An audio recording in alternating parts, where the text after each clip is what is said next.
The 1970s were a heyday for blockbuster horror films. Cult classics such as The Exorcist, Carrie, Halloween, and Alien still continue to send shockwaves and have spawned multiple franchises. In 1978, a novel written by Frank Defalita titled The Entity was adapted into a movie of the same name in 1982. It was modestly successful in the box office and did not reach the same lofty heights of some of its peers, despite its pop culture prominence and true backstory. One reason may be that the case is complex and strains credibility even for believers. Another may be that because it involves alleged sexual assault, which was an extremely sensitive topic to discuss in any medium at that time, so it was passed over in favor of more family-friendly, frightening fare. The movie is based on the 1974 case of a woman who claimed, among other ghostly goings-ons, to have been repeatedly, spectrally raped by invisible entities. Her ordeal was also observed and recorded by doctoral students at the University of California in Los Angeles. This is the true story of Doris Bither, a young single mother of 4 children who battled unseen forces that physically assaulted her and her children in a small house in Culver City, California during the mid-1970s. So folks, lock your doors, shut your windows, and turn down your lights. Come with me into the other side. I really don't feel good. This is getting a... Is anyone here? What did you find? You are listening to Supernatural Confessions. By all accounts, Doris Bither led a tragic, chaotic life. Disowned by her family as a young teenager due to her wild lifestyle and rebellious nature, she grew up fending for herself with no family and parental guidance.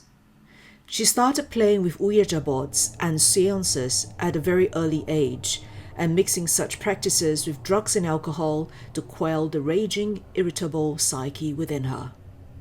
Something that was at first the bar trick to impress her friends became an obsession that spun out of control, sending her on a hellish ride that continued until the final moments of her life.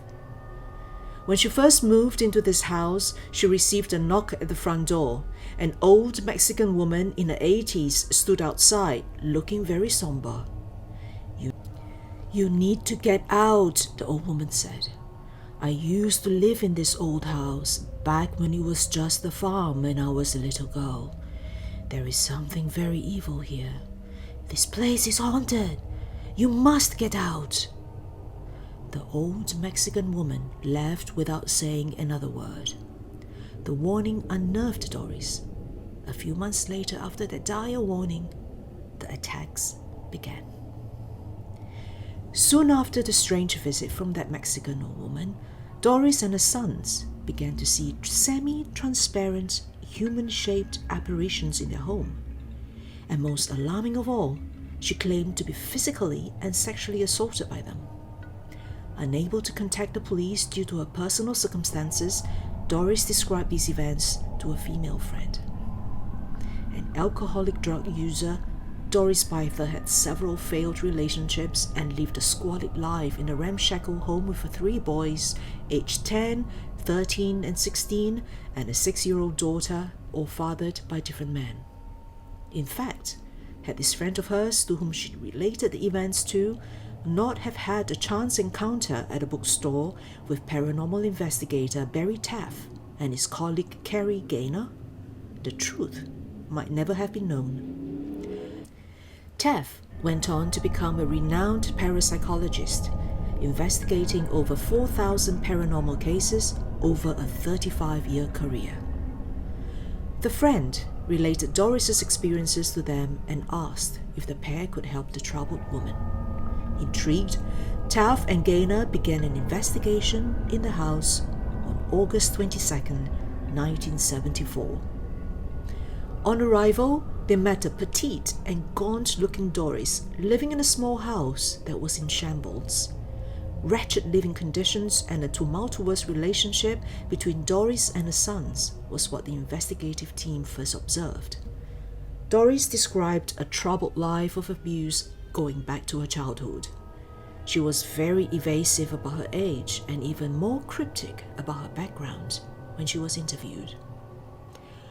The investigation, conducted in what the two men described as broken down, shabby nature of the wooden dwelling, had many of the phenomena typically associated with ghost reports. Cold spots, odd subjective sensations, a bad smell, and so on. Taft and Gaynor witnessed some unexplained phenomena. For example, the cabinet door suddenly swinging open and a frying pan flew out of it following a curved trajectory over 2.5 feet before hitting the floor. During the second visit to the home, the investigative team brought additional equipment and several cameras, which later yielded unexplained photographs.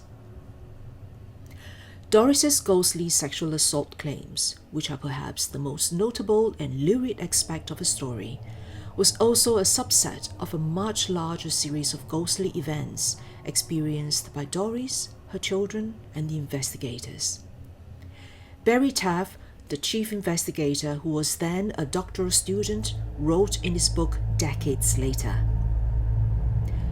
"The most intense occurrence which Doris related to us was that she had been sexually assaulted by 3 semi-visible beings. 2 of the smaller beings or apparitions literally held her down by the wrists and ankles, while the remaining form entered her. According to Doris's testimony, this event took place on several separate occasions, each time leaving behind large and distinct black and blue wounds, especially around the ankles, wrists, breasts, and groin area of the inner thighs." Claims of sexual relations with spirits has been a long and fascinating history, and some have argued that hauntings that are sexual in nature are often a manifestation of overt or suppressed sexual feelings. There have been many reports of phantom gropers, peeping toms, heavy breathers, and much rarer, spectral rapes. The most famous case of alleged spectrophilia is the Bell Witch legend of Tennessee, a story deeply rooted within the American psyche and one many fans of the paranormal would have heard of. Reports of groping ghosts are not as rare as one might think. Many reports of unseen or barely seen presence are described by people late at night in bed. People who experience these events often describe being terrified, paralyzed, touched, and held or pushed down by some unseen force. Most are also convinced that they were fully awake at the time and adamantly refuse the suggestion it was a dream or sleep-related hallucination. Reports of ghostly assaults exactly match this phenomenon and are reminiscent of the succubus and incubus, central female and male demons of medieval lore that sexually attack people as they sleep. This phenomenon is not limited to lusty, dusty history, but occasionally referenced in modern mainstream media. For example, supernatural sex made national news in 2020 when a doctor who President Donald Trump praised, Dr. Stella Emanuel, later dubbed by the media as Trump's demon sperm doctor, claimed that gynecological problems are caused by demons having sex with women while they sleep. Other prominent people, such as actors and pop stars, have also come forward with similar claims. In fact, it was estimated that about 15% of people experience some form of assault in their sleep by unknown entities at some point in their lives. At the end of Taft's investigations, he wasn't able to fully substantiate Doris's claims of spectrophilia, as she did not report incidents to authorities, and therefore there was no police records nor clinical tests done. In addition, as the encounters occurred several weeks prior to their initial investigations, her bruises had already healed. He concluded, however, that in his professional opinion, it was a rather disturbingly real poltergeist outbreak, as evidenced when they tried to record the events on film and camera. In one instance, Doris's bedroom, where they had set up their cameras, was pitch black. when strange light arcs began to coalesce in a corner, forming into a large humanoid apparition that was visible to all of them. The figure was bathed in lime green light. However, when they fired off hundreds of frames of film from different cameras and photographers, none of them could actually capture the exact phenomenon. There were 25 people in the room at that time when this happened, and they all wrote down what they saw before they spoke of it. And all of them saw exactly the same thing at the same time. This story might have ended in the 1970s as Doris moved again shortly after the investigations concluded. However, in 2009, the 3 sons of Doris Bither were tracked down by a journalist investigator. One of her sons, Brian Harris, opened up about his traumatic childhood. His mother's circumstances continued to worsen after they left that house, and her life had spiraled into more chaos and psychosis. The resentment it left on the children ran deep. Her birth name was Doris McGowan, and she had come from an upper middle-class family. However, her parents were alcoholics and ran a turbulent household, unable to provide a proper upbringing for a child. At the age of 10, Doris moved with her family to California from Illinois. Details of her childhood were sketchy, but a major altercation left her disowned first by her parents and subsequently by her aunt and uncle. Having learned that all of her inheritance was given to her brother, she was left destitute, a single mother making a life of her own. She got involved with the wrong people, entered abusive relationships, and gave birth to 4 children, fathered by different men. The family grew up in poverty, isolated, and under very stressful circumstances. According to her son, they all suffered the attacks from not 3, but 4 different entities who appeared all the time in their home. They appeared like a silhouette, translucent and foggy, but he was able to make out the shape of their bodies. His room was next to his mother's, and he would hear the attacks happening, things being thrown, her screaming, and then she would come out of her bedroom with bruises on the legs and inner thighs. Sometimes they would be watching television and the apparitions would just walk by, as if they lived there, as if they owned the place. There were also times when the children saw the attacks happening right in front of them, like a man standing in front of their mother and beating her. They saw her being picked up and slammed against the wall. They heard sounds like slaps, but there wasn't anyone there to actually do that. And then the children started getting attacked too. They were pulled, they were bitten, and they were scratched.